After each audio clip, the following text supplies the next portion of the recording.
Welcome to WKIM. How are you today? I am Marcia Jews, your host, and we are very excited. We've got a full show today. And our first guest, I'm so excited about this, Kelly Hall Tompkins, acclaimed by the New York Times as the versatile violinist who makes the music come alive, and as a 2017 New York Times New Yorker of the Year for her tonal mastery, BBC Music Magazine, and groundbreaking recording projects, Strings Magazine, and featured in the Smithsonian Museum of African American History. Violinist Kelly Hall Tompkins is trailblazing an innovative, creative, and entrepreneurial career as a soloist and chamber musician. She's the winner of a Nuremberg International Violin Competition Honorarium Prize, Concert Artists Guild Career Grant, and Phoenix Medal of Excellence.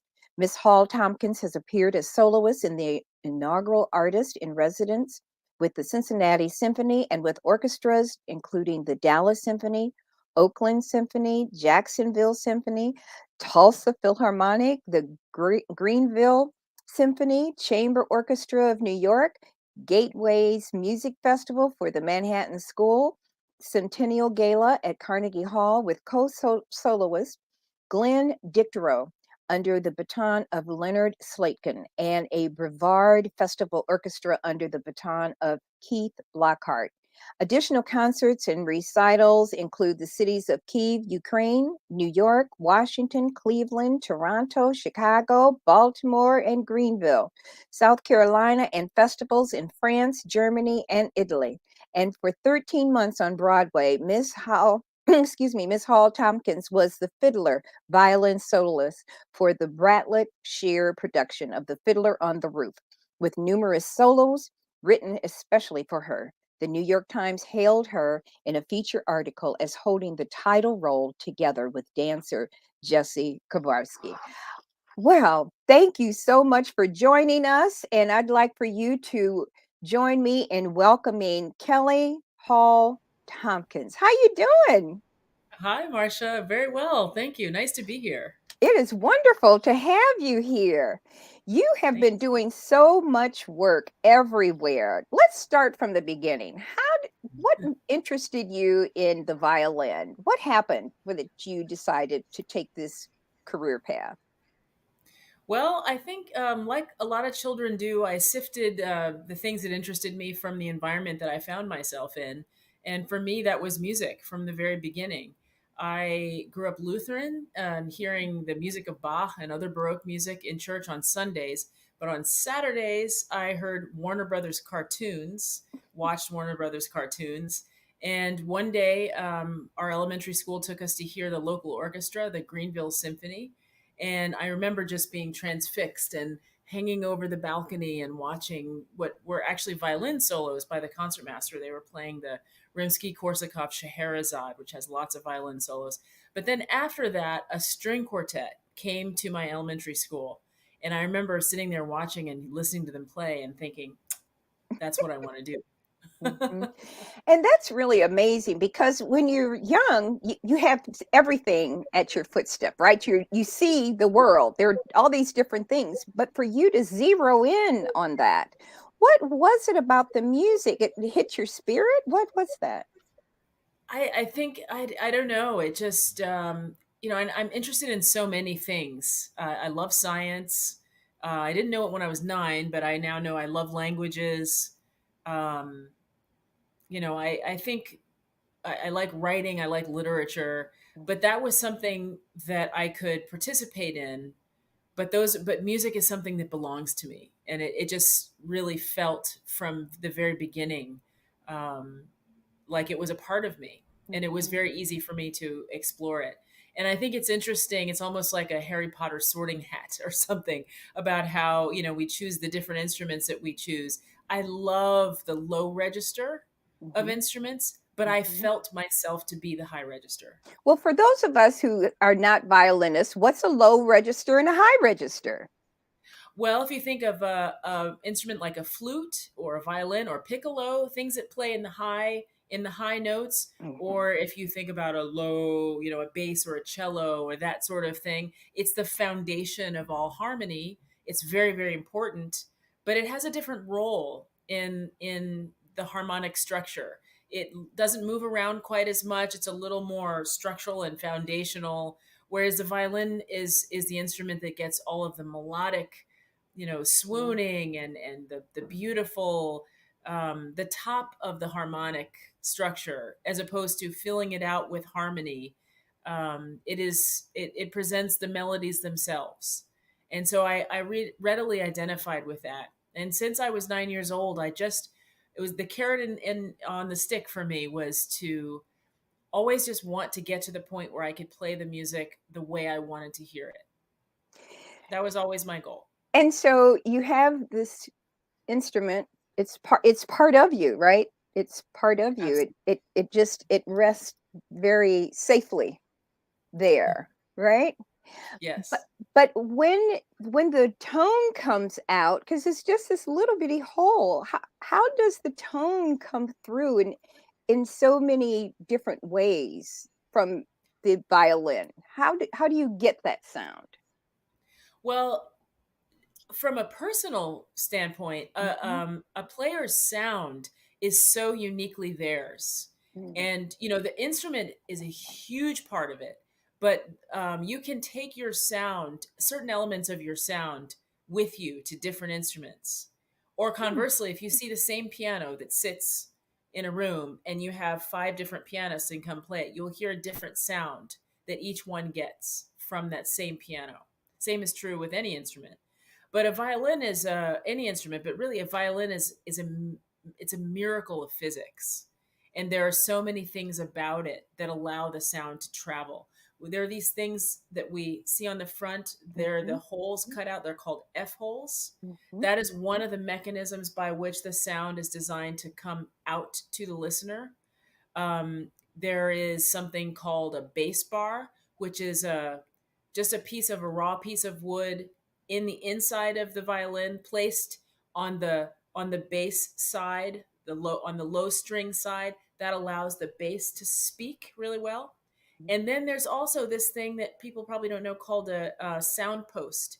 It's essentially a tiny little dowel, and it's held inside the instrument entirely by tension. The Mm. tension that is there's a tremendous amount of pressure. I think it's on a violin. What is it now? I want to say, if I'm correct, I want to say it's 35 pounds of pressure on a violin. Something like a harp is 100, or a cello is 100 pounds of pressure. I don't quote me on those. I can't remember the Okay. exact, but it's around 30 pounds of pressure. And that's the bridge that holds the strings. It's not glued on, it's on there by pressure from the strings. And so inside the violin is this tiny little unfinished wood dowel called the sound post. And sometimes we can go to luthiers, the people who both build and repair violins, experts in doing that. And they take a little tool inside the F holes very gently and kind of knock that dowel to slightly different places. And when the dowel moves, even just a millimeter, it will change how well or how poorly the violin projects, and what part of the register. It's really quite a miracle of physics. And Projects. But can we go back there? projects the sound. The Okay. sound. So it lift and then move, or how does that sound?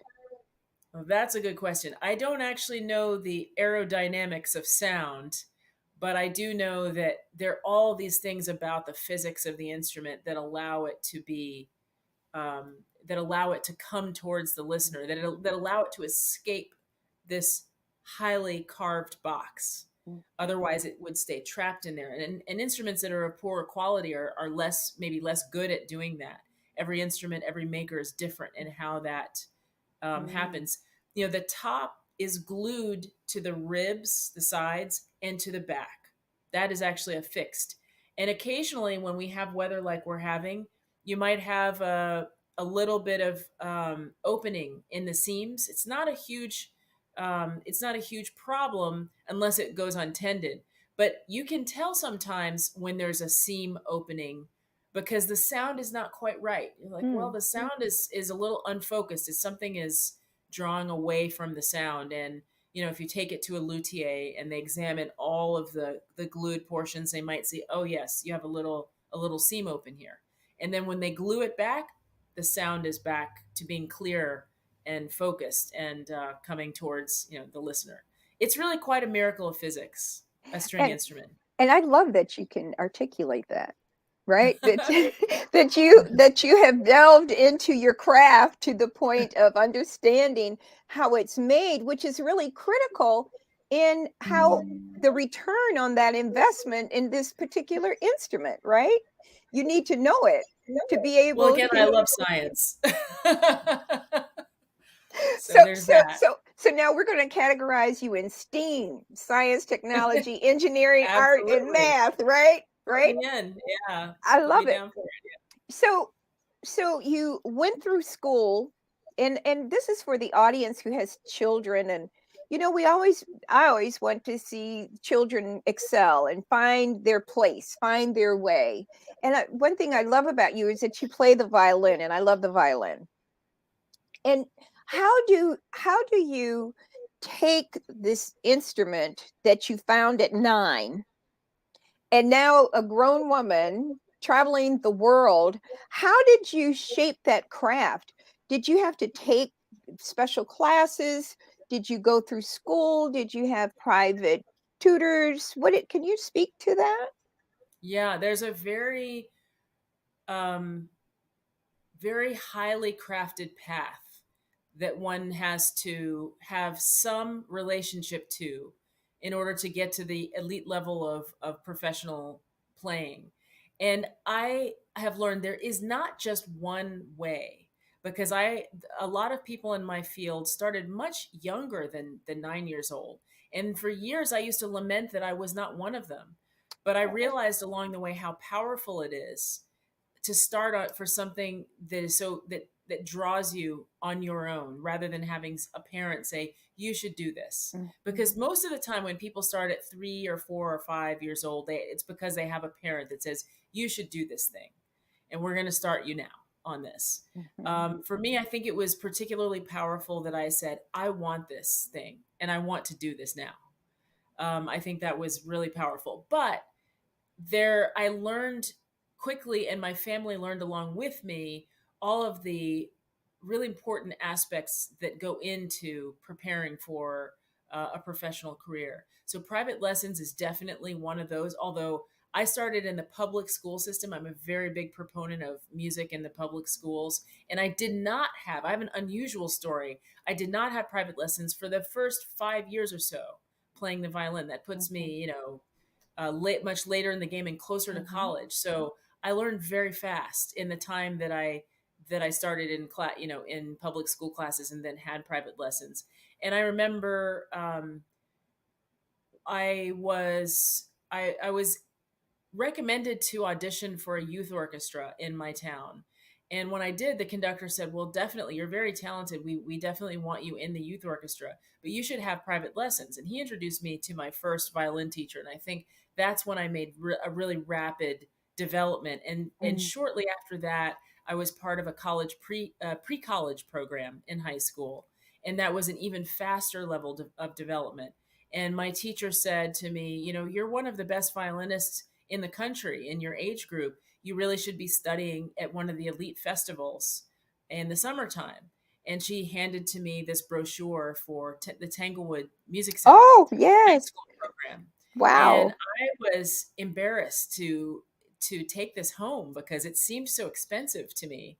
And I took it home kind of sheepishly and showed my mom. And yeah, it was expensive, but she agreed, and she saw immediately what the value was. We None of us really understood what the experience would ultimately be just yet, Mhm. but she knew that it was something valuable, and particularly if my teacher had recommended it. And when I went to Tanglewood, it was just a life-changing experience. Here I was in, one of the greatest musical centers in the world, where both some of the greatest young people and professional players were crossing the lawn to rehearsal and playing great works of music with great artists and great Mm. conductors and great spaces. And There are sometimes things that happen in your life that just hit you at the right time in your personal and professional development, as it were. And that was one of those for me. It was the most perfect festival for me to go to as a teenager. And I went back the next year. I went both when I was 15 and 16, and I knew at that point even more strongly what I already had a sense of in high school, which is I was born a New Yorker. I just was born in the South. So I knew that one day New York had to be part of my career. And from that point, and even probably a little sooner than when I went to Tanglewood, I won concertmaster of our all state junior all state orchestra, and then concertmaster of the senior all state orchestra. I won as concertmaster and the concerto competition for both the senior all state orchestra and my youth orchestra. And so I started to really blaze a trail of that kind of experience. And and then I had the great fortune in high school, even though I knew I wanted to leave the area, I had the great privilege of attending a public magnet school, which was at the Mm. time one of the few arts magnet schools in the country. It was called the Fine Arts Center. And I just so loved that place. And I had wonderful teachers, and I had the ability to study college level music theory and music history and chamber music every day, every day of high Yeah. school. So I would go to my regular high school in the morning and the Fine Arts Center in the afternoon. And it was just one of the most critical steps, I think, in my development, and also one of the most wonderful personal experiences in my development. And that sent me off to the Eastman School of Music. Mhm. I That's really remember. powerful. Before you move on, I'm stuck on these festivals, right? And many of us don't know that these festivals even exist, right? And that's an opportunity for you to be able to have experiences that are not happening in your community, right? So for when you walked into Tanglewood, I mean, it's universal. The world knows about Tanglewood. You walk in there, are there people who look like you? What are you really doing to understand where you are? Well, I just knew I was in a place of making great music, and that's all I needed to understand. And no, um, there were not too many people that looked like me that I don't even remember, because it wasn't a feature of my. It was definitely a feature of my perception, because there were people who placed onto me their implicit biases. They said, "Oh, you must be a Right. singer." And I said, "No, I'm a Mm, violinist." And I remember having that conversation on the opening welcome weekend. I remember having that conversation numerous times, sometimes even with the same person. "So you're a singer?" I'm like, "No, I'm a violinist." But that was that's only in the beginning, and then everybody knew me, and I went, and then I went back and had this incredible experience a second time. And yeah, I resonated with it, and I understood it intrinsically and immediately. And I think in mhm, classical music, where I came from, I was entirely used to being the only one or one of a couple, and this was not something that I generally had any trouble with. I'm mhm. used to sort of making my way in whatever spaces that I'm in, and most importantly, following my true north, which is the passions of the music that I'm always with the carrot in front of me, working to make it, working to play it the way I think it should be heard. But and you're playing it so magnificently that people want you all over the world, right? You decided somewhere in there that I'm going to go for it. That you didn't just go for the orchestra. You said, I'm going to be a soloist in all of this and do this thing for me. Can you talk about coming to that place? Because that's a big place. You jumped in it big, girl. You jumped in I it. did.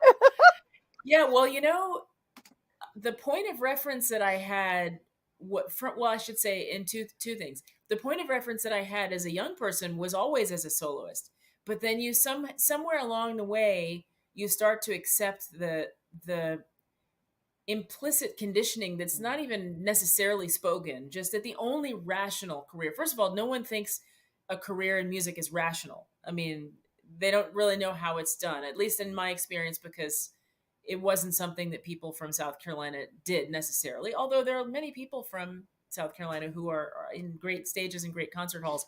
That wasn't I wasn't surrounded by that experience, so it was an anomaly.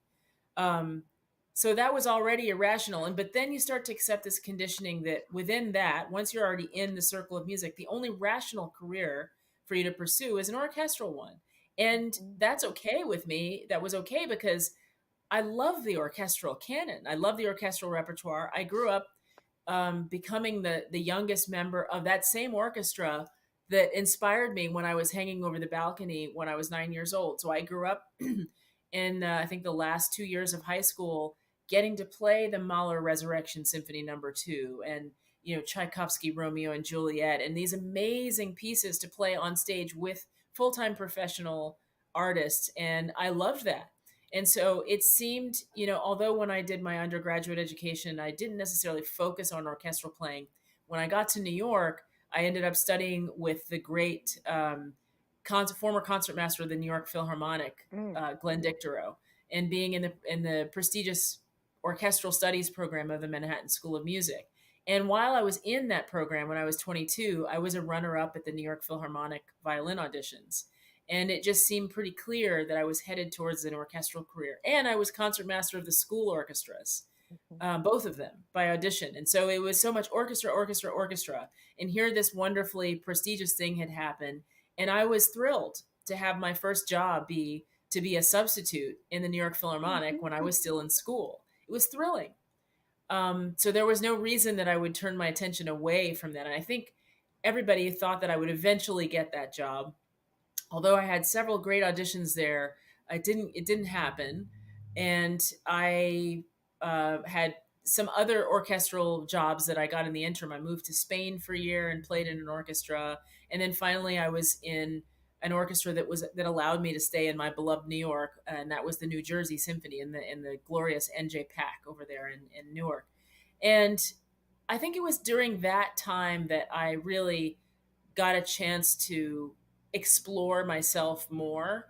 Explored myself as a public speaker there. I didn't know of myself as a public speaker, but I was just feeling these nudges to not just render what someone else decides that we should render as a group. I wanted to use the creative skills that I feel like I was born with, that I cultivated in school, to have a more autonomous experience of music making.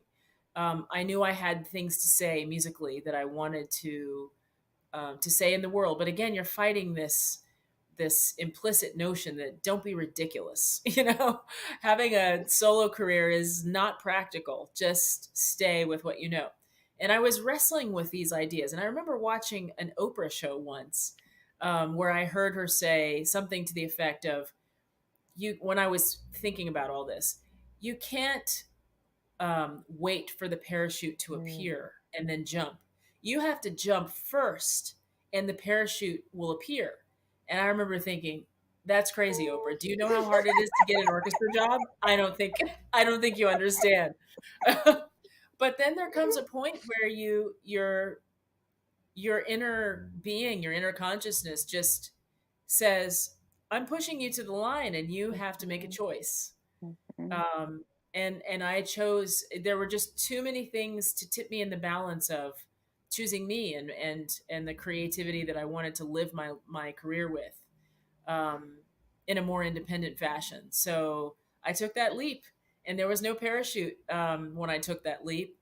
And everything that I've done since that time has been something that I've created, since taking that leap.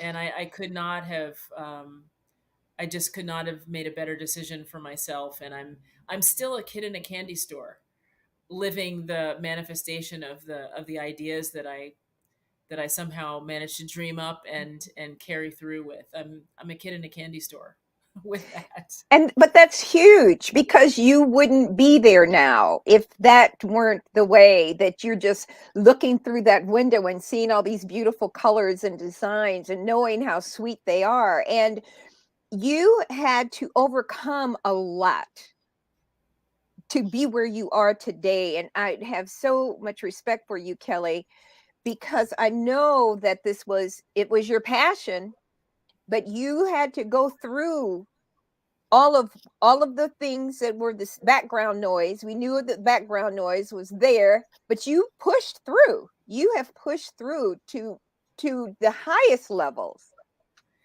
And you're never done. You know, there's Right. a tremendous, you have to, there's no, first of all, there are no guarantees. I still think I made no matter what happens in the future, I think I made the best decision for myself. There are no guarantees, but I continue to reach for my potential, and I haven't gotten anywhere close to it. And there's Mhm. still background noise, as you call it. There's, even as I was just saying to a group of students last night, when you're on this side of the dais or this side of the Zoom screen, people sometimes think, oh, well, everything is all set and they don't really have any challenges. There's still a tremendous amount of rejection. Even Right. when you're successful with something, there's a tremendous amount of rejection that you have to persevere through. And in realizing Mhm. big projects, I'm still confronted with that, and still struggling to figure out. My motto is over, under, and through. However I have to get there. But you have to kind of steel yourself against lots of no's and challenges of that, and you're never done with that. No matter where one is in life, you're never done with that. But the thing that's so powerful though, the thing that's so powerful though is that you still come back and now you're going to appear at the end of the month at the Carnegie Hall. Let's talk about that a little bit and how this came about and what does it mean to you? Oh, it means the world to me. I've played at Carnegie Hall many times, but I've never partnered with Carnegie Hall to produce a concert. Mhm. And this is extra special to me for that reason, that they understood immediately the vision that I had for this project, and I'm honored and thrilled to be able to work with them on this and to bring it to the public in the best possible way. So the project is, in 2005, I created an organization, the Pioneer Organization, to bring classical music to those experiencing homelessness. Mhm. And since that time, since 2005, we've presented over 100 concerts, over 200 artists, and reached an estimated 30,000 shelter clients. And from the very beginning, I'm glad I had the idea to solicit from the listeners their incidental feedback about our concerts on colored note cards, very informal. Um, and I have treasured those comments Mhm. for over 15 years. And um, the tremendous life experience. It's like an archival wailing wall, Mm. and um, I originally conceived of it as a way to communicate with donors. Since our concerts for Music Kitchen are behind closed doors, not open to the public, I wanted Right. donors and potential donors to know that we actually are doing this thing in the shelters, and that there are actually people listening, and that they actually enjoy it. But very quickly, even in the beginning, I realized that this is an unusual collection of human experience and sentiment. So as we were approaching the 15th anniversary, it suddenly dawned on me. I was looking for something really special to do to mark that occasion. And it dawned on me what I could do. And I looked to those cards and I realized that I wanted to create an unprecedented song cycle. And I call that song cycle Forgotten Voices. Mm. It's unprecedented because in classical music, we typically marry the high art of music composition with the high art of poetry, overt poetry by celebrated authors. The idea of setting to music, and now classical music has, of course, pushed the boundaries of that. That's one of the things we study in classical music Right. history, how music has evolved over 1,000 years and how the boundaries are constantly being pushed in one way or the other. And boundaries have definitely been pushed. But there has been no song cycle created with award-winning composers taking the vernacular prose feedback literally from a marginalized, nearly invisible Mm. community among us. Mm. We like to venerate the peasants, of Europe in a distance, from a kind of a poeticized lens. But here is taking the actual experience of real people and celebrating it through the art of song and classical composition. And I'm really excited about that project, and I'm thrilled that the idea quickly went from just an idea in my head Yes. to in manifested in the real world, because when I started asking composers, they said yes, and that is just a miracle. And I engaged 15 composers, one for every one of Music Kitchen's 15 years, and that comprises this composite song cycle called Forgotten Voices. And we set out to do something even more groundbreaking, which is to premiere those songs individually for the shelter clients first. So in a reversal of advantages, usually the concert hall audiences get first crack at important things. I wanted to switch that around. So starting in January of 2019, we premiered each song individually in different shelters around New York City. Mm. Through 2020, we had to end up premiering the 15th one virtually on Zoom, but for obvious reasons with the pandemic. But early in that process, I hadn't even gotten very far in that process, and I met with Carnegie Hall, and they loved the idea. And my ultimate idea was, after the shelter clients had the experience of these pieces individually, I wanted to, in fact, offer them to the public in grand fashion. And I could think of no better place to do that than Carnegie Hall, which is what I call the People's House. And Mhm. I was thrilled that they agreed, and immediately kind of moved heaven and earth to get this concert onto 2020's calendar. Well, we all know what happened. Right. All the concerts got wiped from the calendar. Forget about that. Yeah, I'm thrilled that our concert survived, that Mhm. whole process, and we are back, and we are rescheduled for March 31st for the world premiere of the complete song cycle of Forgotten Voices. That is so powerful. That one, that you were able to encourage the theater to be Carnegie Hall to say, yeah, let's do this, that it's wonderful. But, and the bigger piece is that your supporters believe in it. And it's so powerful. You did a piece with I saw, and I don't know, we're having some difficulties with these things. Will have to go up on YouTube, on my YouTube page, and find it. But it was so powerful just watching you and your other orchestra partners, right? Your other musicians playing together. There seems to be this wonderful bond between you all, that you're on this mission together, right? And how did you select these group of people? How did you meet them? What was it that you needed to have from them for it to work for you?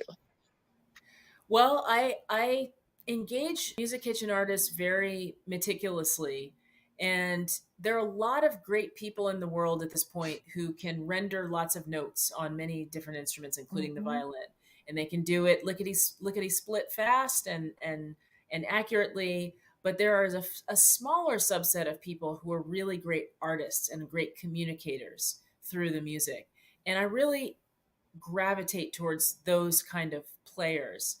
And I look for people that are very expressive and very communicative and relate to, obviously, this audience and this project. And it was such a joy to invite people that I really enjoyed playing with, and that I feel like speak the music in a Mhm. high level of artistry.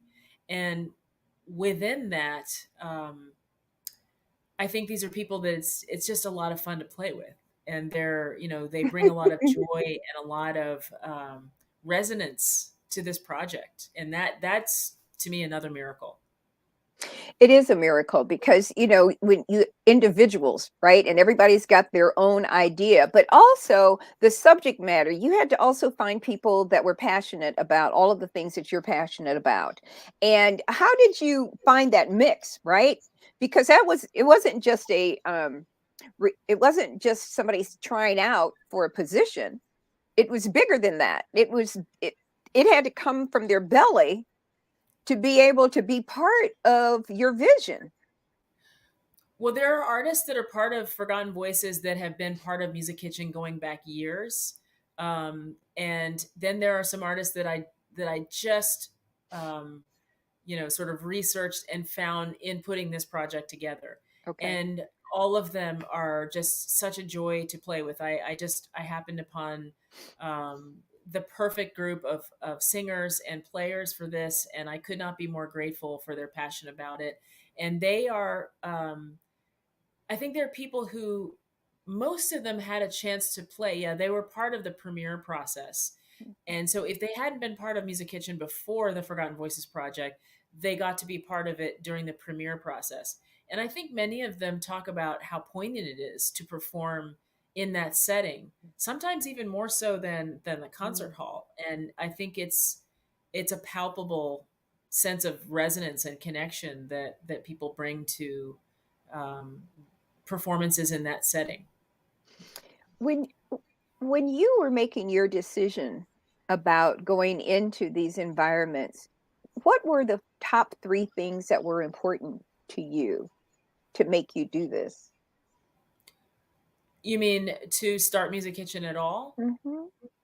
Well, I started Music Kitchen on a bit of a fluke of a catalyst moment. I'll call it. Okay. I was in 2004, the year before I started it. I was preparing for some solo concerts, and I usually like to play run throughs of my solo material for people before a big concert. And at that particular time, a dear friend of mine, who was also the pastor of my church, was dying. And I was so wrapped up in that I didn't really get to the process of trying to organize schedules with my friends and colleagues to play this run through. And by the time I did, they were all busy with other things.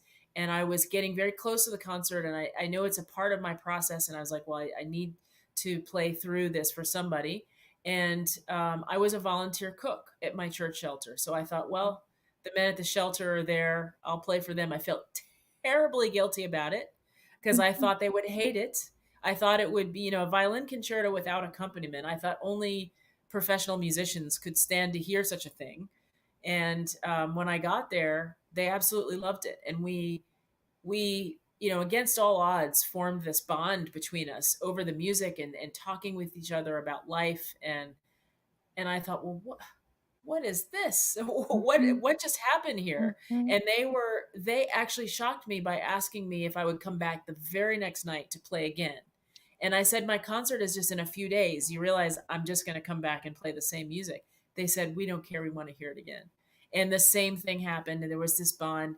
And so I immediately knew I need to create a program and do something regularly and not about solo music. So one of the Right. most important things that I realized was here are people who in this time in their lives, whatever experience, Mhm. either diverse experiences before, but in this time in their lives, they have no access to what I do for a living in the concert halls. That's the number one consideration that I had. And then the second one was I was thinking this has to be chamber music. It's not solo music. There's something magical about chamber music. I remember being part of chamber music parties. In fact, there's one that I used to go to every year in Baltimore, and hosted by Eileen Klein, who used to be the dean of Peabody. And she had this big chamber music party where people would come from all over, and they would get together and play. With people that you knew from that music festival from when you were kids or people you've never met before. And there was magic that happened in these groups that came together. So that's where the third thing came in. I had at the time I founded Music Kitchen, I had the piano trio of my dreams. Two players that I admired so very much, and I was over the moon to play with them. And yet I knew that this idea was bigger than the three of us. So I didn't invite the piano trio to make Music Kitchen just its outreach project. I immediately started inviting artists from around the field. And that's how we got to 200 artists. I never envisioned creating something like that. I never anticipated starting an organization, a nonprofit organization. But it's been one of the greatest joys of my life to do this. And it's one of the greatest artistic joys of my life to create, to use the full force of my creative energy in creating the things that these audiences hear. Something I think is really profound in that we don't understand homelessness, right? We don't. We praise God. We just thank you that we haven't had to. And you talk about Eileen and the Baltimore Symphony and all of that, and now you've made this life decision that's well and good, but there are people who need this, and it's the calming and the beauty, your grace to these people that I find so profound, and the respect I have for you and your kindness is very raw. It's very raw in the work that you do. And I'm just, it's a privilege for me to know you, Kelly. Oh, thank you, Marcia. It's a privilege for me to know you too, and to have somebody that really appreciates this. I feel like I'm called beyond myself. It sounds a little cliche, but No. Kelly gets. I get. I mean, I'm pretty Mhm. tireless, Okay. but at the same time, I get tired. I get frustrated. Trying to raise money is such a gargantuan task. I get overwhelmed by that task. But I feel called by something beyond myself, to realize this. And so I just try to go. I go one step at a time, and I live my life by a lot of passion, for what I do, and I think that is a very powerful fuel in and of itself.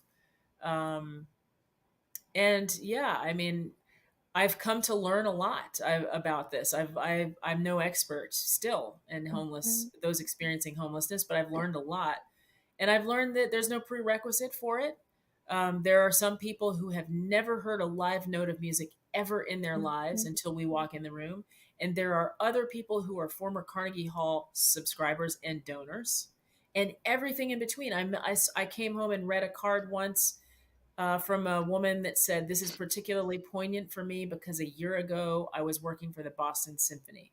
Mhm. That struck me. Um, and I'm also struck by the people who say, these are really hard times we're living. And if you think about people that are struggling for their day to day, minute to minute existence, there's no time normally for this kind of pursuit. So we come to them and hopefully bring something, some element of respite and inspiration. Mhm. I don't fully understand it myself. I just know that I'm Mhm. called to do it, and I find a lot of joy in whatever small way that I can do to make a difference in someone's life. But that joy has morphed, right? Because what you're doing is so beyond most of our comprehension, that you would actually take X amount of period of time out of not traveling to these incredible theaters to perform, but rather to spend time with people who can only feel what you're doing, right? They feel it very deeply, and I think that Mhm. that's very magnetic for the artists. They really appreciate that the audiences and shelters really get it. They really Mhm. get it. Mhm. It's really powerful. And, too often it's a reminder that how fortunate we all are, really, and that it's our duty to give. It's our duty to share. It's our duty to uplift. And that's what you've been doing. You've taken off that coat and hung it up and said, I'm going to roll up my sleeves, and this is what I'm doing. Because not only are they graced with this, you're graced with this experience. Absolutely.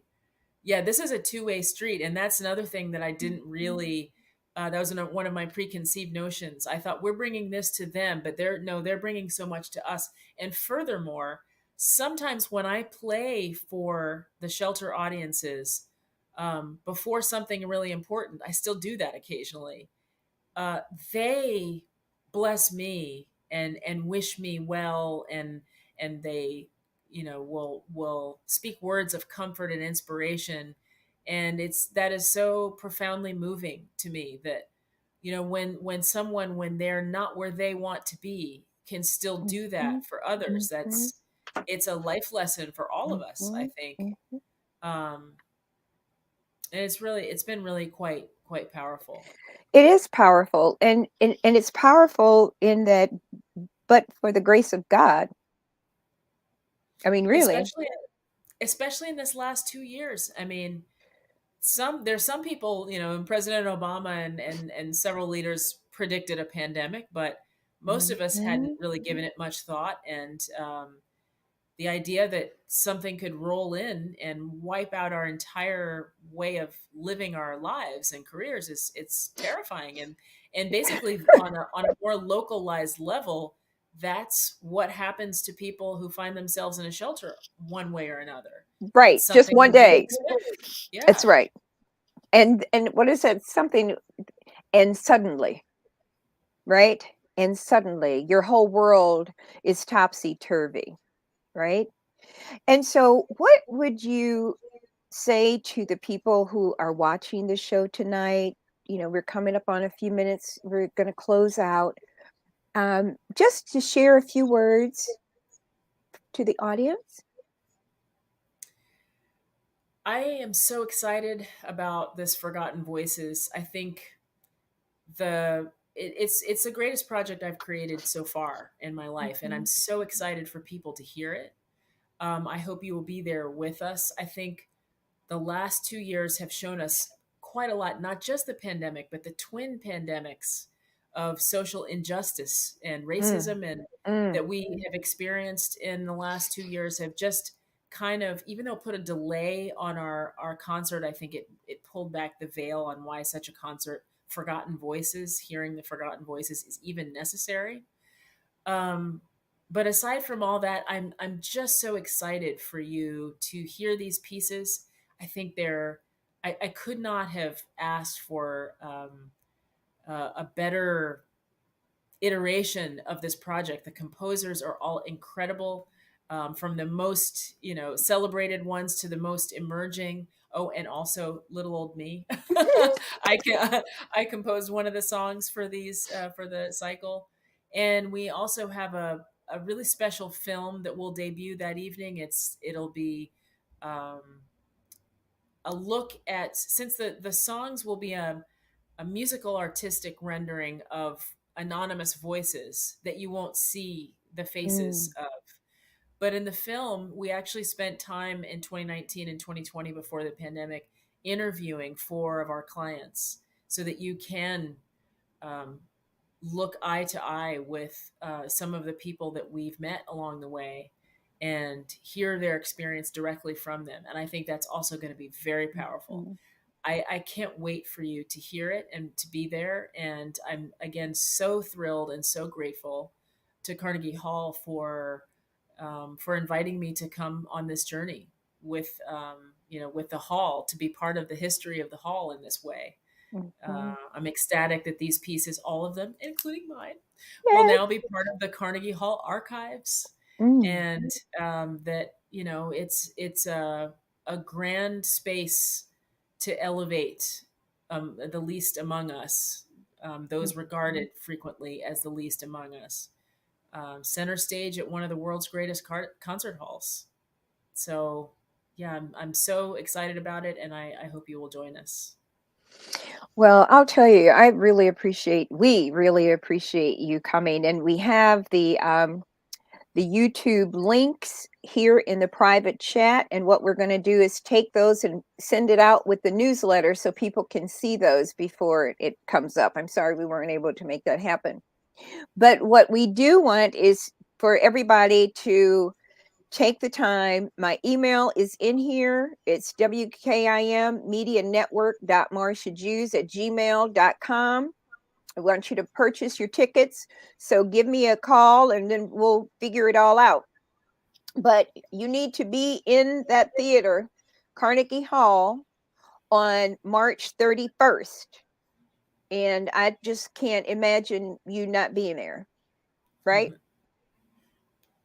Don't want to imagine it. You don't I want want to to. imagine you there. You want a full house, and That's right. we You want need everybody there. we need everybody to be there. And so I know that there are some folks here from North Carolina and some listening in Baltimore and DC. All of you all are all welcome to come to this performance.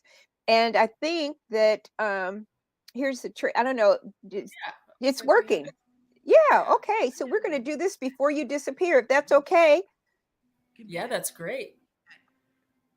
Real. I didn't realize that it was that powerful. Can we have the internal sound? Can we get internal sound? Music is expression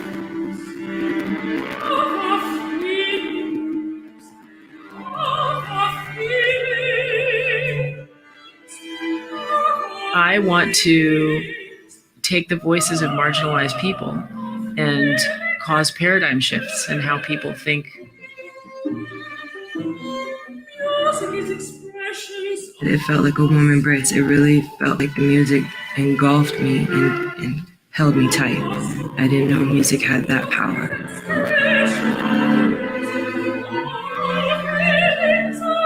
If I was to tell my life story, it would probably be your music. Your music's kind of sad, but kind of happy in the same way. I was drawn to these particular words because I felt like it was a prayer. This person who wrote it was very grateful for being alive despite all the hardships.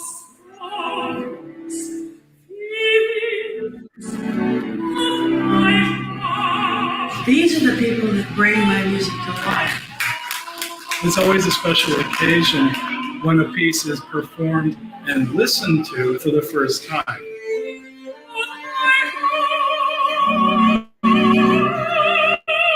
This project was very special to me. It kind of helped me to reach back and to really remember that the music is much larger than me.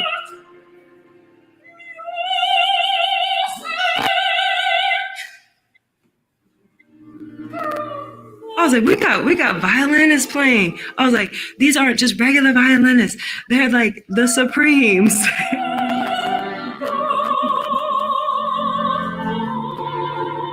It celebrates and uplifts often overlooked voices that we need to hear from, voices that share stories of struggle, hope, and humanity.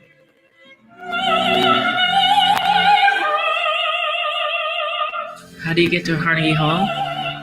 Have a passionate belief about something and pursue it and never let it go.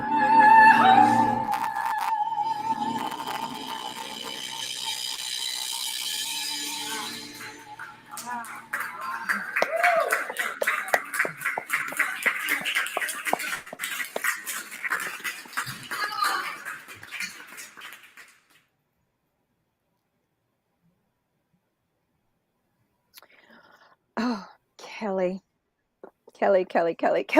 Kelly Hall Tompkins. Thank you so much. Thank you. It was such a pleasure to be with you. Oh, yes. And can't wait to see you in Carnegie Hall, March 31st. Everybody come get your tickets right away. Thank you for taking the time and joining us. It was really wonderful. Take care. It was just great. Great to have a conversation with you. Thank you so much for your interest and passion about this. Really appreciate it. Okay. Thank you. Ladies and gentlemen, Music Kitchen presents the world premiere of Forgotten Voices at Carnegie Hall, March 31st. And I'll tell you, we're really excited about that. And we've got a whole group of people going up there. So make sure you get in touch with us so that you can go too. Our next guest that's coming up is Mr. Jason Hardeback, who is Baltimore City's first director of broadband and digital equality and equity. please give us a moment and we will be here with Mr. Hardebeck. How you doing, Jason? You need to unmute your mic. Yes, indeed. Hi, Marcia. How Now, you if that's the definition of a tough act to follow, I don't know what is. A tough act to follow, right? Right? Absolutely. But let me just say this to you so that you're real clear. What we're talking about here is equally important, if not more so, in that different kind of importance, in that what you're managing is impacting people's lives, and particularly our young people. So let's talk about your background and how you got here, Jason. This is wonderful. Sure. So I'm originally from the West. I was born in Montana, grew up in Montana, Nevada, in small towns. My grandparents were farmers and ranchers. I came east to attend college at the Naval Academy. And while I was there, I met a girl who was in a Baltimore City high school. And that's how it happens. So we've now been married over 30 years and have made Baltimore our home for the last 25 or so, 30 of That's them. great. And so most of my career, after leaving the Navy, I was in a number of different startup technology companies and startups, and ended up starting my own company in 2000. I sold in 2011, and had, in Baltimore, right? So I kind of did the startup thing in Baltimore City, and all the stories about the challenges and the hardships that come along with startups. And I thought I was somewhat unique. But when as I came to an exit and was able to sell the company, my first kind of venture after that was taking over the Greater Baltimore Technology Council, which is a local, I used to call it kind of a cheerleader. We were cheerleaders for technology and that's sort of thing. But what we really came to understand, Marcia, is that, for all this talk of innovation and startups and the benefits, right, of creating these businesses in Baltimore, not a lot of people benefited from that.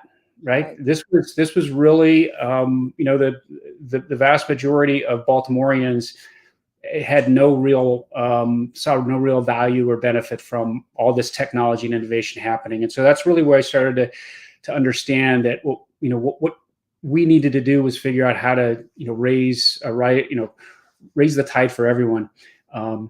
From that, one of the things I did, after the Tech Council, I was managing an accelerator for health technology companies, and Mayor Rawlings Blake stood up a task force on smarter city technologies that I co-chaired. And one of those recommendations from the task force was to establish a role in City Hall called a broadband coordinator. And since I had already volunteered for the task force, she tapped me on the shoulder, and I did the same thing. And I spent a couple years in City Hall under Mayor Rawlings Blake, and then about a year under Mayor Pugh. And I used to say, you had a license to lift up rocks and look underneath, and figure out what we could do as a city to improve our broadband service, right? And this was 2015, 2016 timeframe. Did not get a lot of stuff done. There was not really a clear mandate. We didn't have a budget, and we didn't have. We had a lot of good ideas, but weren't executing a lot of things. And so, one of the persons on the task force was a city councilman named Brandon Scott, and councilman. I've heard that name before. Yeah, had kept in touch over those years, talking about technology, in general, and broadband specifically, and this evolving notion that broadband is really sort of the electricity of the 21st century, right? And it was becoming obviously, more and more obvious that it was not a luxury item, it wasn't optional, it was really core to everyday life. And when Mayor Scott was coming on board, he tapped me on the shoulder and asked me to come aboard as well. And so I think one of the major differences this time around, many, but one is that we're coming out of a couple of years of a very real, visceral experience in what connectivity means. And this is a perfect example, right? We're doing this online versus in person. and majority of people have lived a good part of their daily lives, work lives, and otherwise online. And Baltimore has a lot of challenges, and the digital divide is one. And so that's really the mandate that we have set out to do, and that is to permanently close the digital divide in Baltimore by the end of this decade. And so that's really kind of my charter. And I have a mayor that is completely 100% on board with a big picture and is willing to roll up his sleeves and do whatever it takes as well towards that end. So have you ever read the report called Falling Through the Net? Not sure. Okay. So Falling Through the Net was a report that came out of NTIA, which is out of the Department of Commerce, right? Correct. And the Falling Through the Net report coined the digital divide. That's when it was done in 1994, which I think is a powerful, it's powerful, right? And so if we're looking at in 1994, Larry Irving, who's a good friend and to this day, the report was so profound. At that time, I was working for a career communications group, and we'll talk further there. But at that time, we created Black Family Technology Awareness Week, because what I said to Dr. Taymor was, and it's now called the Technology Awareness Program. But what I said was, Black people don't know what they don't know. And if they knew, they would have it already, right? And so you write down 2022 and you subtract 1994. 28 years. And we're still having this, my hair is white now. We're still having this conversation, right? And so there has to be something that's bigger than all of us that will turn this tide. There has to be where broadband, there's an organization, I'm sure you've heard of it, called the Intelligent Community Forum. So they go around the world looking at different possibilities of what people are doing to deploy this equipment to our people, to the residents. And so if I'm looking at all of these students that can't get online, they're not in school, that's a whole generation that we've thrown out the window. Right. So how do I know this is a big charge for you, Jason, and I'm so grateful that you came on here, because this is a big task. I know it is for you. And I know that you're also up and ready for the challenge, right? I believe that. And so, but what should we be doing? What should the people who live in Baltimore need to be doing? How can we support what needs to occur? What is the plan, if you could articulate that for us, of how you're going to move forward in the next 6 months, year, 4 years? Because this is almost like, it's got the little red thing on the top of the ambulance. This is an emergency, right? And so how do we get there? How do we get there from here? So that is an excellent question, Marcia, and it has a lot of different parts, as I know you're aware. I will just say this: I've come to understand the digital divide, and the definition, the kind of the typical is the definition that's used to describe or define the digital divide is the difference between the digital haves and have-nots, right? Those who are able to take advantage of technology, and those who are not. But I think it's more insidious than that. I think the digital divide is yet another example or an artifact of systemic inequality, right? This is no different from the same challenges our neighborhoods face with public safety, affordable housing, food insecurity, the like, right? It's just more modern. It feels new, but it's no different.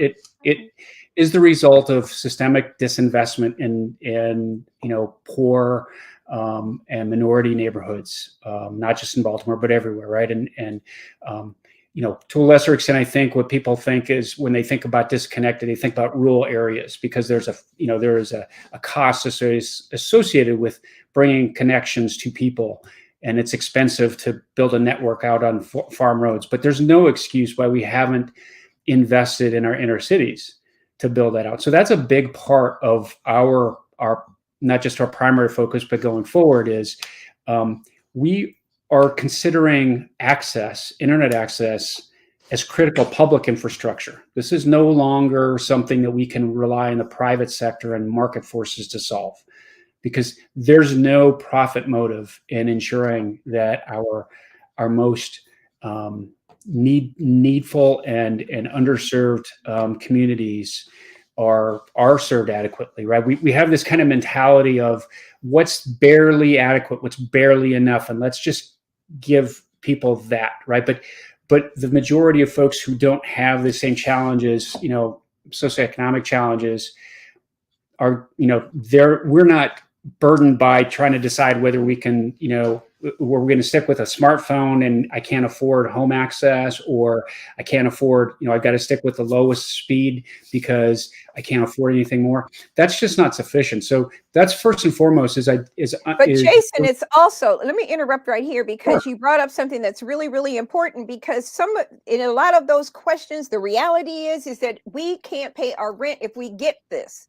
We can't eat if we don't get this. If we can't, it's an either or. And so if we're looking at this and it's either or, how are we going to change the trajectory for these people? For us, for Baltimoreans, Marylanders. So I think one thing that people can understand, right, is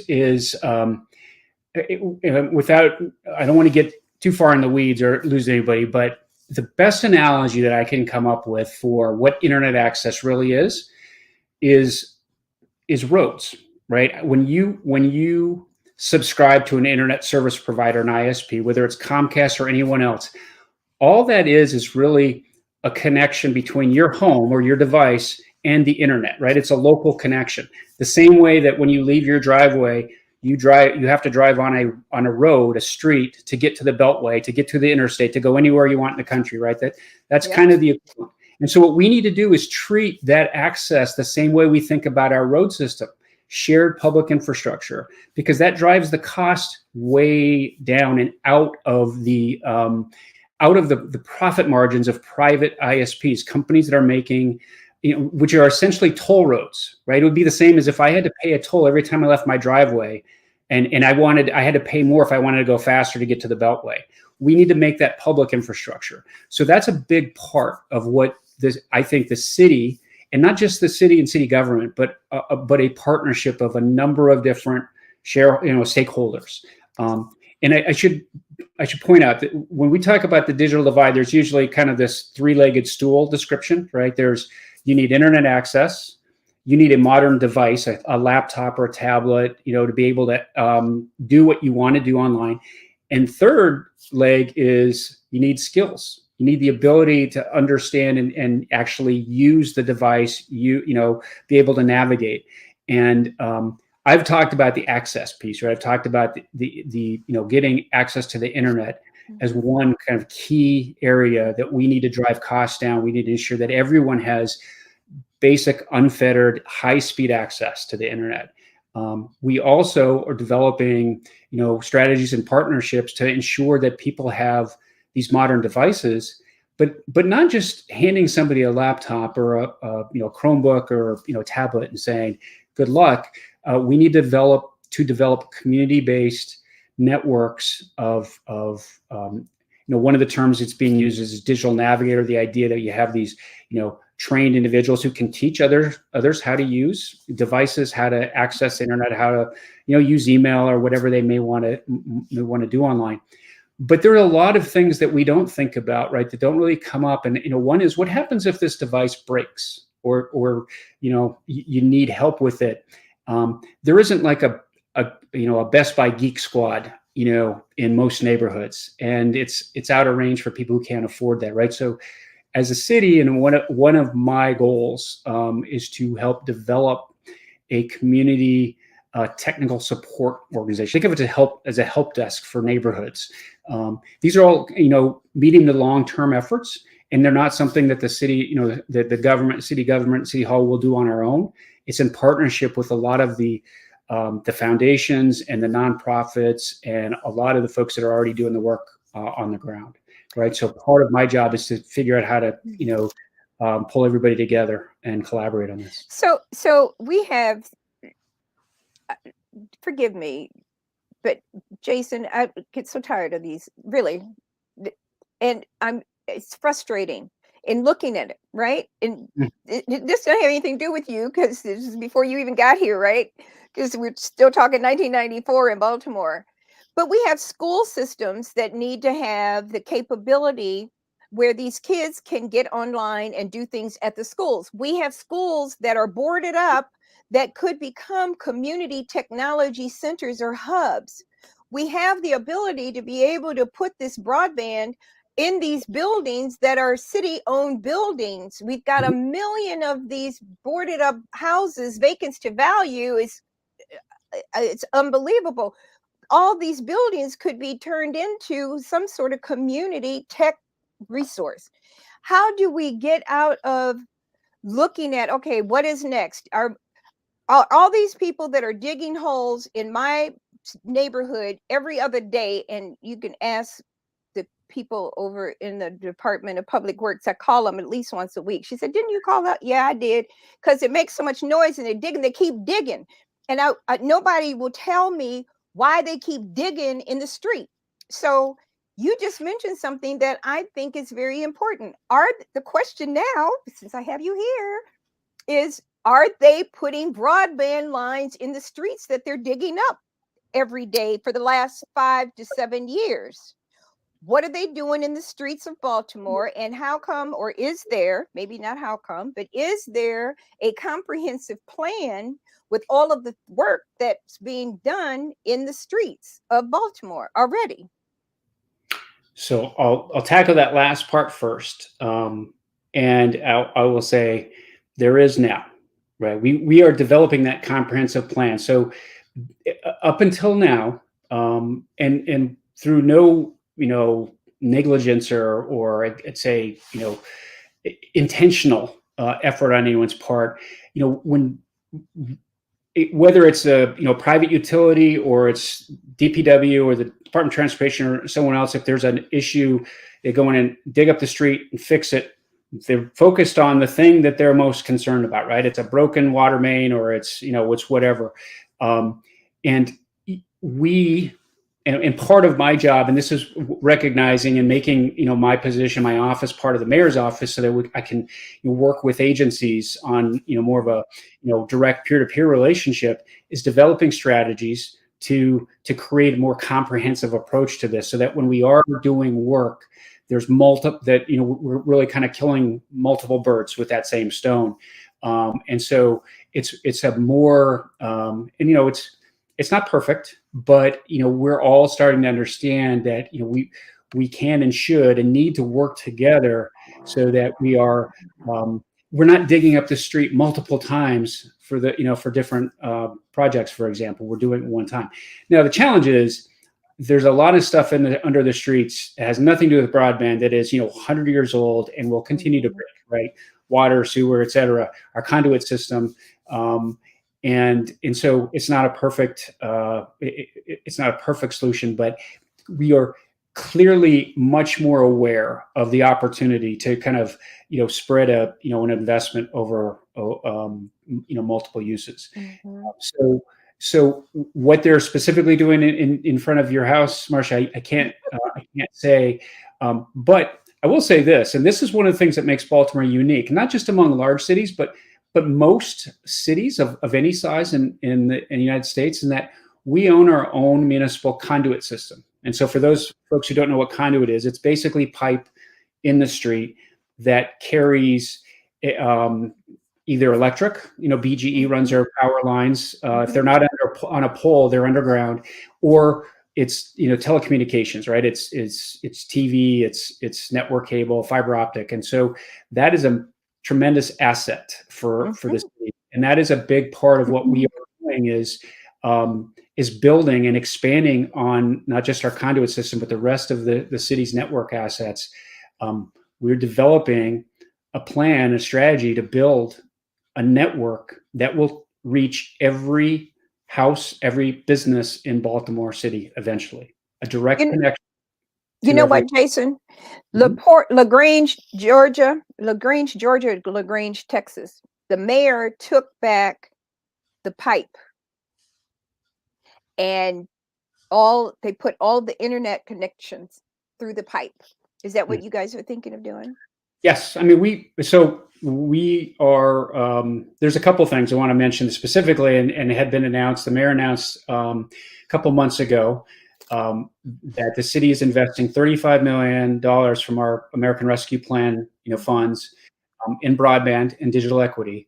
And of that 35, we announced the first 6 million. So it's I wish I could go into depth on the rest, but the first projects that were announced utilize those existing pipes, the conduit and fiber that we have. And one is we are going to be expanding the city's network, our fiber optic network, to just over 20 rec centers.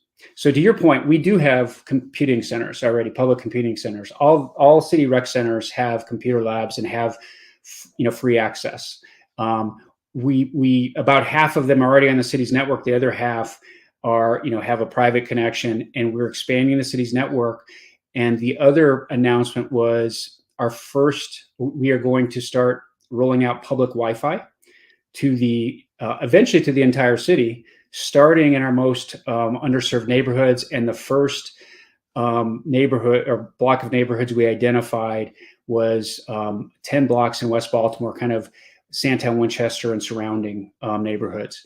And we will be building out public Wi-Fi, so free internet access for residents in those communities or in any public space, right? So they'll be in parks, they'll be in the rec centers outside, they'll be in your transit stops and other places. And so that's a big part of that effort. West Baltimore is just the beginning. When we announce the rest of that investment, it will include more details on how we expand the public Wi-Fi into more neighborhoods that need it. And to your earliest point, the primary focus on public Wi-Fi is recognizing that we have a lot of citizens, especially kids, that do not have adequate internet at home. And so this is not intended to be a replacement or a substitute for high-speed internet in home. It's really a way for people to be able to get online if they have no other means, or they want to save, the cost of their data plan on their, on a prepaid, phone, which is a very expensive way to access the internet. So that's a part of the city's long-term strategy.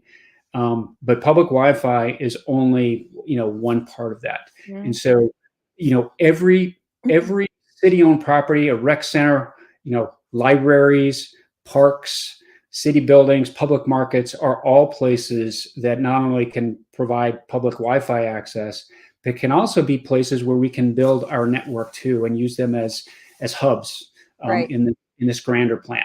Mm-hmm. And one of the things I think is really interesting, and so what we did, I was in New York at Columbia University, and we were at the Institute for Learning Technology and the Institute for Urban and Minority Education. And we created these community technology centers all over Harlem. And then we did created an intranet and connected all of the other boroughs. And so you had these community technology centers in each one of these communities, and then we interconnected them all. I was a project manager on that. But it was really powerful because you were able to see a difference where people knew that they could do that. And the cost, I don't know how competitive Comcast is, but they're very expensive. There has to be an alternative because most people can't afford it. It's really outrageous. So, what's the timetable? And I'm grateful that we got all this money, right? And I'm excited that you're there, Jason, because I know you're gonna budget that money well, and you're gonna do the right thing and all the right zip codes and all the right priorities. But what should we as a community be thinking about? How can we be supportive to help our neighbors, right? Because we're neighbors. How do we help our neighbors have the ability to get the same things, the same quality of services as you would in Guilford or Roland Park or somewhere, right? because there's a big difference, and we know Right. that. So zip Right. codes matter. So what do you think? What does that time frame look like? I know it's a big project. It is a big project, and that what we're talking about, that first 35 million is really just a drop in the bucket when it Mhm. comes to what it will cost to build out the city's. If you think about that network is a road system that needs to touch every house, every business, every residence. The goal is a public network that can provide that's shared by multiple providers, right? So if we can bring additional providers to Baltimore, and encourage competition, that Mm, drives down price and cost, right? It increases quality. You have real choice. Is right now with private and ISP, Comcast or anyone else has no incentive to share their infrastructure with another provider. That's not how business works, right? And this is why we need to shift this paradigm from this idea that the internet is somehow should just be a private kind of luxury it's a good. And utility. it is a utility, and I also have to be clear. This notion of 5G or wireless, it's not going to, the laws of physics still apply. Costs Mhm. is even more significant, right? The ultimate solution is to have a fiber optic network that is owned by the public that can support multiple providers, and the city will develop our own capability to serve, to be a what I would call bare bones ISP, because we need to be able to do that to provide public Wi-Fi, for example, right? So we do need to drive the idea of internet access down to a commodity. And I will say Right. that 100 years ago, give or take, I think people were having the same kind of conversation about electricity or clean water. And does every house really need this? And we don't even think about it, right? And that's where we are with the internet now. It is a basic. It's the fourth utility. And Baltimore, I think we're maybe a little ahead of the curve in thinking about this from a big city standpoint, but we won't be the last. And I predict that over the next couple of years, if not sooner, we'll see a number of NFL-sized cities like Baltimore that will be kind of rolling out similar concepts and plans around building, internet access network infrastructure as part of the public good. And so, Yeah. from what can citizens do? I mean, I think one is just an awareness and understanding. There are a lot of folks who advocate and have advocated for this for decades. To your point, right? Like, this is not new, but we're now at a moment in time, right? I think one of the concerns might be, as we're hopefully coming out of this pandemic, and this idea that we're going back to normal, right? We're going back to in person. That doesn't mean that the internet is going to become less important. I think it's Right. actually going to become even more important, right? Mhm. And if we're not solving for this disparity, we're driving even a greater wedge between the haves and the have-nots, right? And I It's think that chasm. it It's a is. chasm.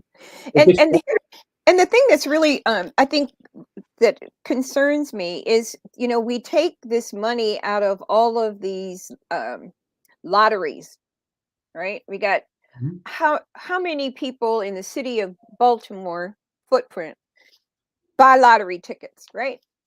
And why isn't a major portion, or maybe it is, and I don't know, a large portion of that lottery should be coming back into the city? I'm out of my element there too. And what I believe is that's a state function, right? It's not local. And Mhm. I think a lot of those dollars end up in schools, from what I understand. But we also have the casino district in Baltimore, and a number of those there are dollars that flow from casino into the city through our city government into communities.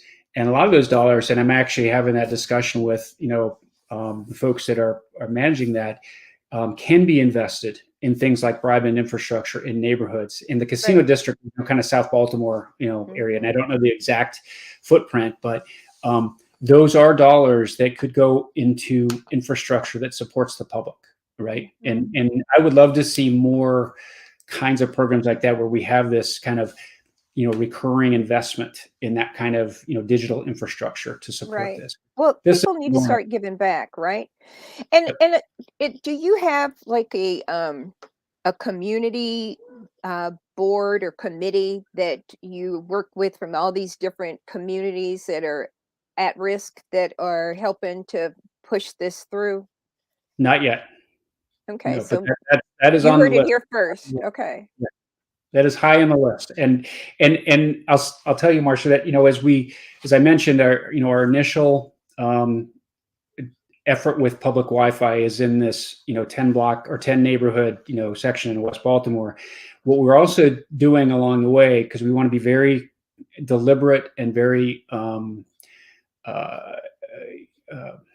understanding, is developing a way to engage the community and neighborhoods in helping to make the decisions about, for example, where those Wi-Fi hotspots should be. This is not a situation where city's going to drive in a neighborhood and start hanging up access points and driving away. We really want to make sure that this is actually something that is embraced by the community, that is understood and supported by, and that it's not just the access point, access as well. It's, additional needs for training and other support, and developing a more holistic approach to this, because ultimately the ultimate goal someday, I would love to think that, you could be within a 5-minute walk of public Wi-Fi anywhere in the city, right? That's the goal. So in addition to having whatever speed is necessary for daily successful daily life online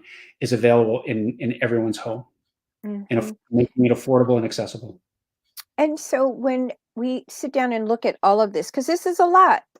I mean, It is. this is a lot. Have you all started thinking about what that time frame looks like, right? So what are we looking at? What's the trajectory for that? So yes, as I mentioned, like the big picture is being able to close the digital divide permanently, right? Which means Mhm. a lot of things have to happen in the next 8 years. Sounds like a long time, but also it's not very much time at all. But to your point earlier, we don't have any time to waste. I mean, we are Right. losing, potentially losing generations of kids, right? Or they're being, they have enough challenges and obstacles to overcome. This is just one more. But for that first wave, the initial investment, the American Rescue Plan dollars have to all be spent by the end of 2026, right? So that first Okay. 35 million, which includes public Wi-Fi, it includes the rec center builds, it includes a number of other things that we'll be able to announce hopefully publicly in the next several weeks. But it's really what I call it a down payment on the digital divide, right? Right. And then being able to expand this beyond this initial effort is going to require us to develop additional ways to finance infrastructure, right? And so there are a number of ways we can do that. One is through public-private partnerships where, for example, you may partner with an internet service provider who will pay the city some amount of dollars every year for the next 20 or 30 years to use our network, so that they can provide service to residents. And it's cheaper for them to do that than to build their own network, right? So that's one way to potentially finance infrastructure. There are other financing means. You can borrow money through bonds or other Right. ways. But we have to develop those mechanisms. We don't have a big enough checkbook to be able to start building all this. The other challenge I'll also say, and this is one that's facing every community, the supply chain, right, which is affecting everything from cars to electronics and the like. That impacts the network business really hard because fiber optic cable is hard to get.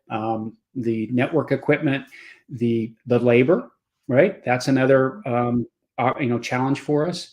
And we're competing with virtually every other city and county in the country because there's this massive amount of money between the American Rescue Plan and the Infrastructure Act that are flowing. Billions and billions of dollars are flowing into the industry.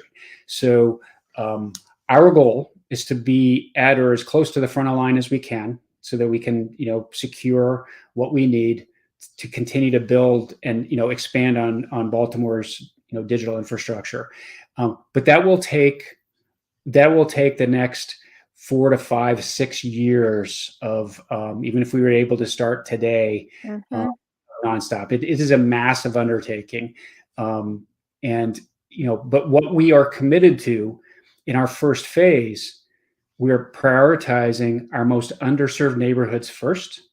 So if you think about what we've talked about, it's building the network that will ultimately reach every address in Baltimore City, but starting with the neighborhoods and the communities that need it the most. And so that's what's most important here, is that we're starting with our most challenged neighborhood. Understandable. And so, but in the short term, because now you've already said it's going to take 4 years just to even get some of the stuff in there, right? In some of the communities, not all, right? So there's a plan, there's a long range plan strategic plan that's in place. I get it. But what is happening with all of the kids that have 2 years worth of pandemic that are not in school, or the school doesn't have the infrastructure for them to be able to do their work at school or at home? And there are too many children, from what I'm hearing from the community, that don't have the access in their households. They can't afford it. It's just not there, and they can't afford the equipment. What does a city do when your most vulnerable are left out of the equation? So there's a couple things there, and one is that the Baltimore City Public Schools we partner with to help, and there are for example, over the last 2 years, there are close to 20,000 mobile hotspots that schools have distributed to families who do not have internet connection at home. In addition, they're sponsoring some number of thousands of families to get Comcast internet in their homes, right? I don't know the exact numbers there, but in to kind of put that in perspective, I think the numbers are around 80,000 or so kids and around 40,000 households. And so we're talking about the schools providing connectivity for half of this households that have city school kids, right? So there's a massive effort underway by schools to do this. And this was not really what, this is not historically the responsibility of a school district to provide. Well, neither was the internet, was not Right. historically part of life, right? I know. But I know. also, you've also, another piece to this that needs to be real clear, there are a lot of schools that are shut down, that have just closed or boarded up, and they're falling apart, literally, throughout this city. So where there could have been more opportunities for these hot spots, which I think is applaudable. But what happens where those communities, where those schools are no longer there? They're just dead. The buildings are literally crumbling, and nobody's doing anything about them. And you have kids who are barely going to school, because I see them outside most of the time. So we're talking about some multi-level conversations. It's not just a one size fits all. I don't want you to hear me say that, but there is an urgency, Jason, that is just so appalling in the United States. It's not just Baltimore. In the United States, it's appalling. And so we look forward to maybe having you come back periodically and give us an update, or what can we do? What is it that we, as a community, as residents here, what should we be doing? How can we help? How can we mobilize to offset this, or to bring some kind of peace to these children? These children shouldn't be going through this, which then causes a whole nother thing. That's a whole nother conversation, when children feel. Yeah, I agree. I think you're touching on something really profound, March, and that kind of goes to what I was saying earlier, right? Is that we can't treat the digital divide as this symptom where, handing out a laptop and a hotspot and email address is digital equity. That's not right. Those are tools, right? Like, what we need to do is really, it's a systemic problem, and it requires systemic solutions. And so it's not just internet access, it's not just devices, it's everything, right? So, I can't speak to why a school closes, but when a school closes, it's not because, that's not an isolated issue, right? There are a lot of things going on in that neighborhood, likely, right? That it's just another, it's another straw that breaks the camel's back, right? And so internet access in that neighborhood isn't going to, magically turn things around, but what it does, I believe, do is that, it starts to represent hopefully one of those investments that, back into the infrastructure and the kind of the core, the fabric of that neighborhood that that will help maybe support additional investment, right? So if we're bringing broadband into underdeveloped or underinvested neighborhoods, that could potentially attract new businesses, new companies that could, move in and start to invest in the neighborhood. I mean, that's one thought, but it's kind of outside of my pay, above my pay grade in some ways. But another reason why we need to take it as a systemic, issue, and not something that's just, throwing laptops and hotspots at people and expecting anything to change. And so I should also say one of the things that we talk about digital equity, right? To me, digital equity is you achieve digital equity when everyone is able to take advantage of the digital economy, right? So a big part of our goals and what the remaining ARPA investment, when that's announced, will include more specifics on our efforts to incorporate workforce development and apprenticeships and other training opportunities into our efforts, so that we're not just building infrastructure and that's it. We're actually developing our own talent pool.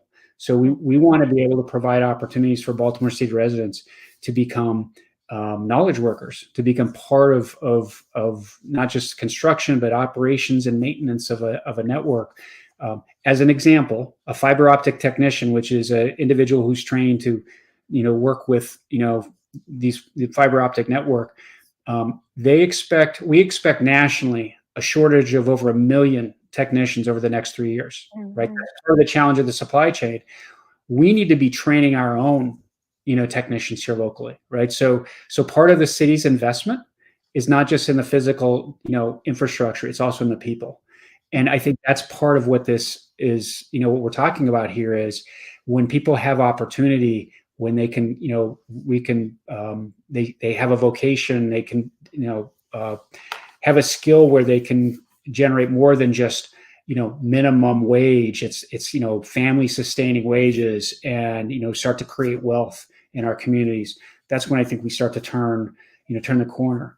And that's not easy, obviously, but it starts with making investments in our future. And, our kids are that's our primary asset as a city. So in looking at some of the training and all of that, I think that's marvelous and it's really important. When we look at this time frame for all of this, because the vision is wonderful, right? It's a good vision. It's the time frame that it has to be implemented and deployed, right? And the people that are doing the deploying and what does that time frame look like through the deployment, right? Sure. And then how do we pick up, I heard you say something about being over in West Baltimore with the broadband starting over there. But so are things happening with one group of employees at a time and they are only doing one neighborhood at a time? Or are you looking at the neighborhoods and you're breaking them up into groups and then they're being deployed as one? So they're all being deployed all at the same time with the same end goal. Is that happening, or it's just happening one neighborhood at a time? Or one So zip code at a time? we need to learn to walk before we can run. But Okay. That is the ultimate goal. I This don't is know. I think I was running before I walked. I think that I was doing I that. certainly, yeah, I could barely crawl. But yes, we will expect to start breaking ground on our initial Wi-Fi deployments no later than early summer, right? And start that build. And we will have our goal for that first phase that was announced is roughly 100 access points or hotspots, in West Baltimore. And our goal is to complete that in roughly 12 months, right? So that's a year away. Sounds like a lot of time, but that's one hotspot per every 3 days, right? So we're not going to start out at that kind of pace, but in order to make that go target, we will need to have multiple crews working in parallel. And what's the radius? What's the radius for that hotspot? So it depends on how many trees, if you have line of sight, but typically these are commercial grade hotspots. It's a few hundred feet. It's not something that people. If there's one on a light pole right outside your house, you may be able to get into your house, but it's not intended to be like accessible by residents inside their house because bricks and glass will block a Wi-Fi signal, and most people understand that. It's hard enough when you have a Wi-Fi router in your house and you go to the next room and your speed drops, right? It's because it's a wireless signal. It gets blocked by things. But for our goal is deploying high-powered, Wi-Fi access points that will give dozens of people the ability to be online simultaneously. But if they can't get in the house, where are they supposed to get the hotspot? Well, so that's the point, that the public Wi-Fi is in public spaces. So it's outside, it's in parks, it's in rec centers, it's in the vicinity of public buildings. It is in where we have the ability to put Wi-Fi is in street corners, busy transit stops, that sort of place. And that's what I referred to earlier, working with neighborhoods to understand where they want Wi-Fi in their neighborhood. So if a child is in West Baltimore and they need to get on the computer to do their homework, they can't do that on a hotspot out in the middle of the street in the winter or if it's raining. So I guess I'm going to go back to my original 1994 conversation in that what is it that can be it a hotspot on a street that can accommodate a home where children are located, where there are schools that the child can do their homework at home with connection. Well, that's what I'm not, you have to forgive me, Jason, but I'm not seeing what you're seeing and the relevance of it in areas where children, let's talk with the children, because to me, that's our emergency. That's our future. That's an emergency. That's a 9/11 call. Agreed. Right? And Agreed. so if you're putting it on the street and nobody in West Baltimore in a park and it's raining and nobody's going out there, or it's night, nobody's going over there, but this child can't get on the internet that's living on the street around the corner. 5 kids can't get on the internet. I don't mean to be combative, but I'm just confused as to the process and the requirements that are necessary to change these people's lives, these children's lives. There are now too many people that have not even able to go to work, but they need connection at home because they're not being able to go to work because of COVID, right? So now the parents being impacted as well in many of those households. So where we're looking at a community, something that's there that people barely walk down the street. I mean, how many people did you all talk to that discussed where you're putting these nodes in West Baltimore? Let me back up. I think we may have lost you. I think so. I'm lost because I'm not getting it. Let me try this again. So school system is addressing the issue of connectivity for kids, their students at home, That's why they have distributed 20,000 There hotspots. are too many children that I know that are not going to school right now because they're not even in the school, let alone have a hotspot in their community. I don't have an answer for that, Marcia. Okay. And I work for the city, not schools, right? So I know that schools has an effort to distribute hotspots to families that indicate they need it. They don't have access at home. There's also something else that is new. Federal benefit called it rolled out as the emergency broadband benefit. It is now the affordable connectivity benefit. It is $30 per month, essentially a payment to the ISP. So you can, if you are eligible for the Comcast Internet Essentials product, for example, and any family that has a kid in school, because Baltimore is a Title I school city, they are eligible for this program. Comcast has a $30 a month product, and the federal government will pay for it. So every family can get Comcast today, sign up, and get it paid for. And this benefit is intended to run for at least 4 or 5 years. $14 billion was allocated in the Infrastructure Act to pay for this. So that should cover the cost of internet access for every family that has school kids, right? Okay, so I have 3 people that use the internet, and I got my little thingamajiggy, and all of that you're talking about, that speed won't even turn the daggone thing on for real. And we looked at it all. Trust me, I didn't just. The new $30 a month product is 100 megabits down and 10 megabits up. So okay, I'm gonna say this to you again, because I live in East Baltimore and I have Comcast, and in order for me to get the speed that I need, let me show you. So this is real. Let me just show you. We had to buy this cord. It's 1,000 feet long to go into a box that hangs off a wall. This is real. This is the Comcast, baby. This thing, wait a minute. This thing is so long. I got it balled up, wrapped up so that you have to listen, this right here. We cannot get this internet. Wait, listen, this is how much cord I got. Okay. I understand. This is how much cord I got. I got this much cord. I got 3 people in this house. I got 1 cord. There's a box. I should go get it for you. The box is about this big. It's about like that.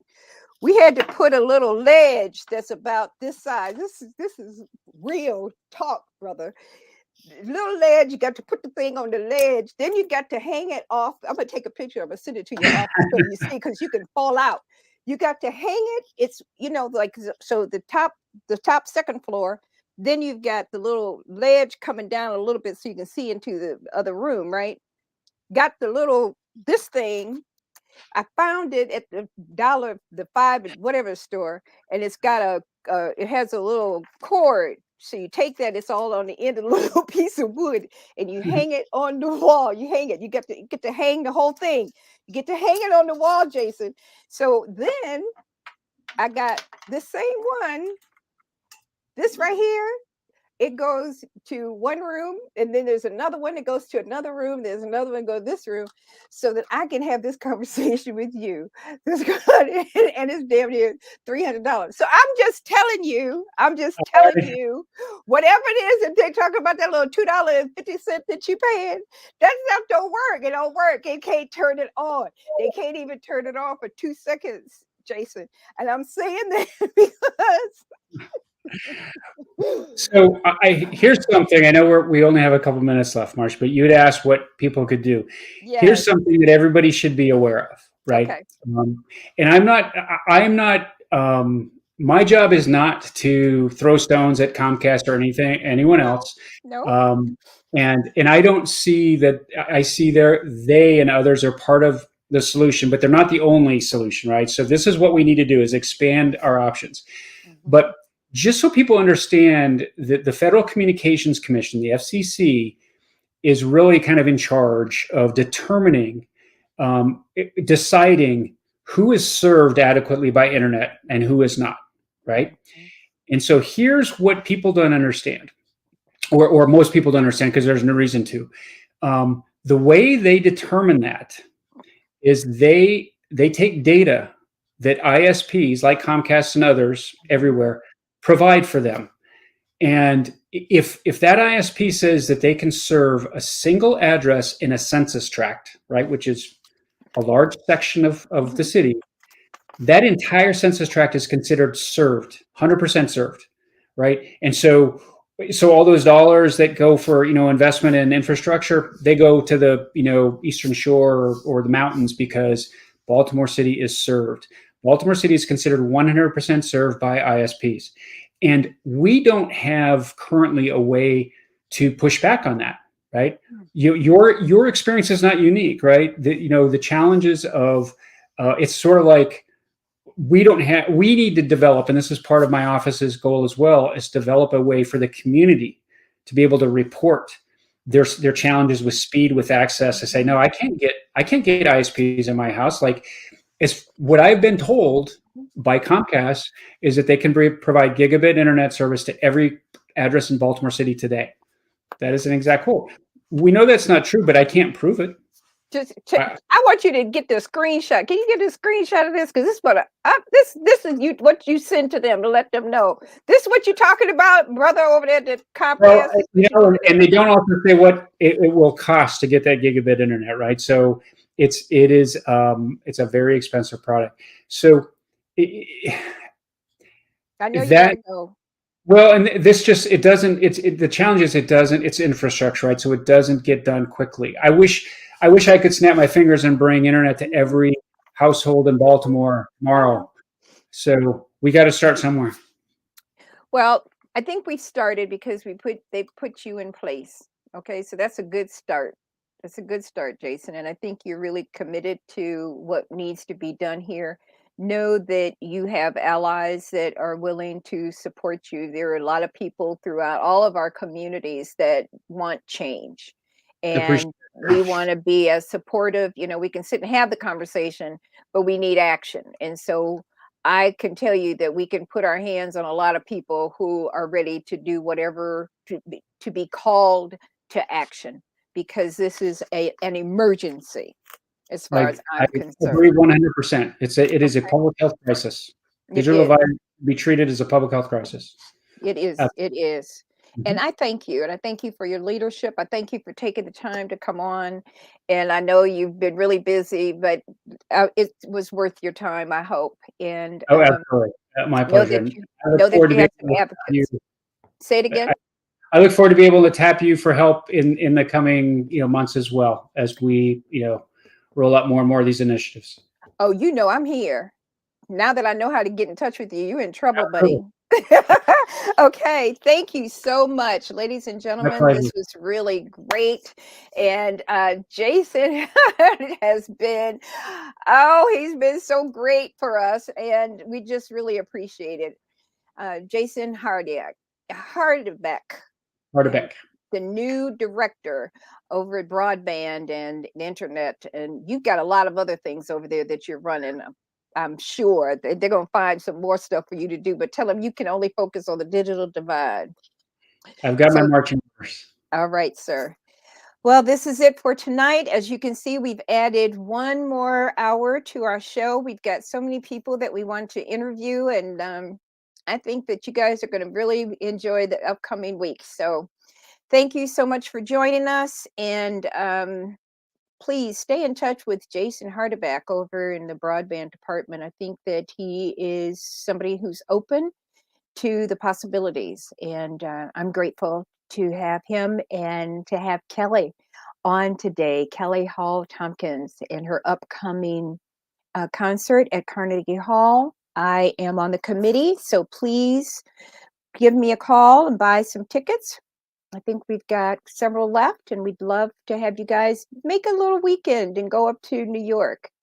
Take care. Thank you so much. And thank you, Katanya Lester, who is our producer, and she has put in here, Music Kitchen presents the world premiere of Forgotten Voices at Carnegie Hall, March 31st.